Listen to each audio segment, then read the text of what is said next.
नमस्कार दोस्तों, आप देख रहे हैं द हिंद 24 न्यूज। এটা হচ্ছে যে অসাবধানতা। একটা ওখানে অনেকগুলো কাঠের গোডাউন আছে, সেই গোডাউনের মধ্যেই তারা রান্না করে থাকে, স্টোভ জ্বালায়। এটা একটা অসাবধানতা।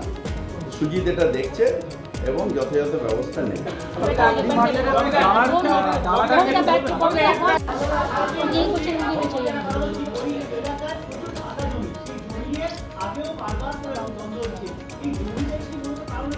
আচ্ছা, আপনাদের এইগুলো অ্যাজাম্পশন, আমি কিছু বলা অর্থাৎ আপনি ড্যাং ড্যাং ব্রেকিং নিউজ দেখাবেন, কিন্তু আমি কনসার্ন অ্যাবাউট সুশান্ত ঘোষের সেফটি।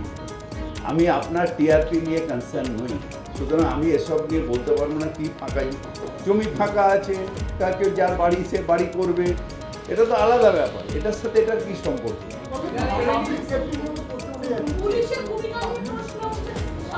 আমি তো বলছি যে ইন্টারস্টেট ক্রিমিনাল আটকাতে হবে, ইন্টারস্টেট ক্রিমিনাল আটকাতে হবে। সব ক্রিমিনাল, সে ব্যারাকপুরের শুট আউট হোক, আর সব ইন্টারস্টেট ক্রিমিনাল। বর্ডারে ক্রিমিনাল আটকাতে হবে। মুখ্যমন্ত্রী বারবার করে বলছেন আর্মস আটকাও, আর্মস খুঁজে বার করো, ক্রিমিনাল আটকাও। এটা করতে হবে। এটা আমি কি করে বলবো? নিশ্চয়ই করবেন। মমতা ব্যানার্জি প্রথম দিন দিয়ে ফার্স্ট দিন থেকে বলছেন।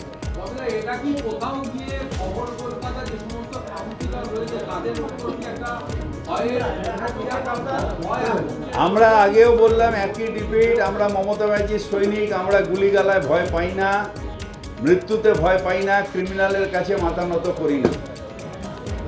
শুধু এই ক্রিমিনাল কেন, যারা দিল্লির ক্রিমিনাল, আমার উপরে তো অ্যারেস্টও করেছে, সব কিছু করেছে, আমার মাথা নত করাতে পারেনি। সুতরাং ওইসব নিয়ে হবে না।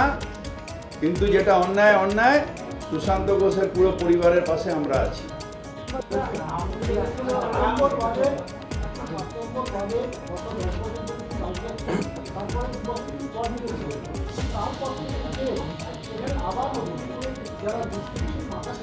দুষ্কৃতি মাথা চাড়া দেওয়া সুশান্ত ঘোষের আটকানোর কথা না, ফিরহাদ হাকিমের আটকানোর কথা নয়।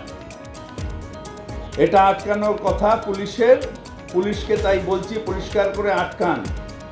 আমি কোঅর্ডিনেটর থাকি আর কাউন্সিলর থাকি, আমি দুষ্কৃতি আটকাতে পারবো না। রাস্তার ঝাড়ুটা ঠিক হচ্ছে কিনা আমার দেখার দরকার, রাস্তায় জল জমছে না কি আমার দেখার দরকার, জল পাচ্ছে কিনা আমার দেখার দরকার। আমি দুষ্কৃতির সাথে লড়াই করতে পারবো না। আমার কাছে আর্মস নেই, আমার কাছে লাইসেন্স নেই, আমার কাছে কিছু নেই। ওটা তো পুলিশের কাজ।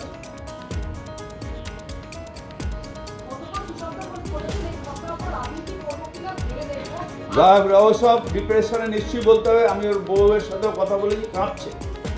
তাদের নিশ্চিতভাবে একটা পরিবারের আমরা বলবার চেষ্টা করি, কিন্তু সুশান্ত আমাদের ছেলের সাথে আছে। আজকের ছেলে না, আমরা একসাথে ছাত্র পরিষদ করা ছেলে, বহু বছর ধরে একসাথে আছে, আর ও থাকবে।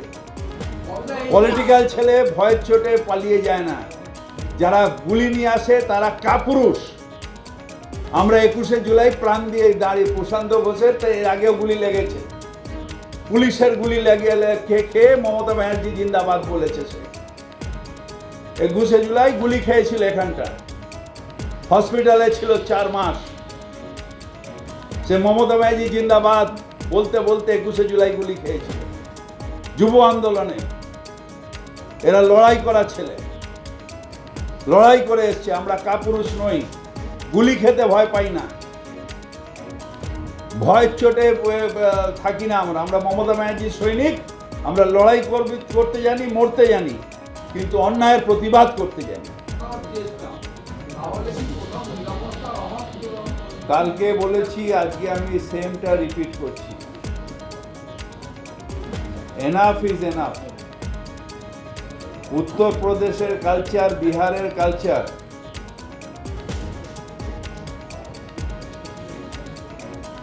আহমেদাবাদের কালচার এখানে ঢুকতে দেওয়া হবে না।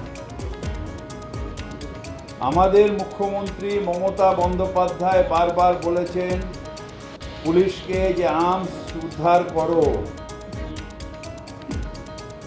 ইন্টারস্টেট ক্রিমিনালদের আটকাও।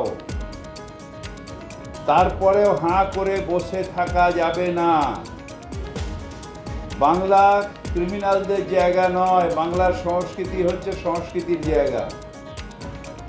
আমাদের কাউন্সিলরকে খুন করলে, যদি খুন হতো তাহলে তার পরিবারের একটা প্রাণ যেত, মানে তার পরিবারের ক্ষতিগ্রস্ত হতো, আমার দল ক্ষতিগ্রস্ত হতো।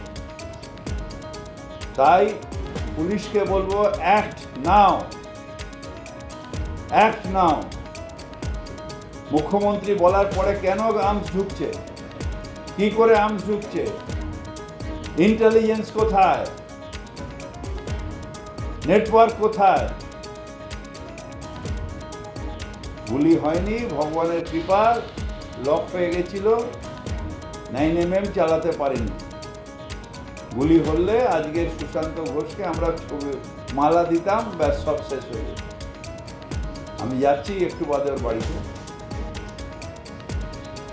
সকালে আমার সাথে কথা হয়, রাত্রিবেলা টেনশন রয়েছে, ওর পরিবারের পাশে আমরা সবাই আছি, পুরো পরিবারের পাশে আছি।